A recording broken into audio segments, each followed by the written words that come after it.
ওনাদের আসার উপলক্ষে আমাদের মানে সব রকমের প্রস্তুতি আমরা শেষ করে ফেলেছি এবং আইন শৃঙ্খলা রক্ষাকারী বাহিনী যারা আছে তাদের সাথে আমরা বারবার মিটিংয়ে বসেছি এবং তারা আমাদের সর্বোচ্চ সহযোগিতা করবে বলে আমাদের কাছে বলেছে যে যে কোনো মানে সমস্যা হলে বা আইন শৃঙ্খলার বিষয়ে হোক বা অন্য যে কোনো বিষয়ে হোক সর্বোচ্চ সহযোগিতা ওনারা করবে আমাদের এই বিষয়ে আমাদেরকে ওরা আশা ব্যক্ত করেছেন ওনারা।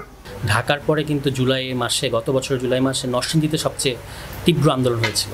ফলে সেদিক থেকে নরসিংদীতে এই জুলাইয়ের যারা জুলাই যোদ্ধা তারা আসবেন, পদযাত্রা হবে, সমাবেশ হবে, এটাকে কেন্দ্র করে আমাদের নেতাকর্মীদের মধ্যে ব্যাপক উৎসাহ উদ্দীপনা আছে এবং সাধারণ নরসিংদীবাসীর মধ্যে একটা উৎসাহ উদ্দীপনা আমরা দেখতে পাচ্ছি এবং এই পুরো আয়োজনটাকে সফল করার জন্য আমরা আমাদের সর্বোচ্চ প্রস্তুতি নিয়েছি। প্রত্যেকটা উপজেলা থেকে 2-2.5 হাজার করে লোক আসবে বলে আমাদের কাছে মনে হচ্ছে। তো সব মিলে আমরা মনে করছি আগামীকাল 30-35 হাজারের একটা ক্রাউড হবে, মানে আমাদের এবং নরসিংদীবাসীর যে অর্গানিক ক্রাউড সব মিলে 30-35 হাজার এমনকি 50 হাজার পর্যন্ত ছড়াতে পারে আর কি। পদযাত্রাটা শুরু হবে বিকাল 4:30টায় এই জেলখানা মোড় থেকে পৌর চত্বর পর্যন্ত। তারা আজকে রাতেই আসবেন এবং দুপুরবেলা তারা যখন খাওয়া দাওয়া করবেন নরসিংদী ক্লাবে, সেখানে শহীদ পরিবারদের সাথে তারা কিছু সময়ও কাটাবেন এবং তারপরে জেলা যে মোড়, জেলখানা মোড়, এখান থেকে আপনার এই চত্বর পর্যন্ত একটা পদযাত্রা হবে।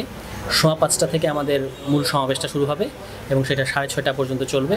এইটা শেষ করে তারা তারপর সাভারের উদ্দেশ্যে রওনা দেবে। সত্যি কথা বলতে আমাদের যত নেতাকর্মীরা আছে তাদের মধ্যে একটা সাজ রব, যে ঈদের যে একটা আনন্দ, ঈদের যে একটা আমেজ।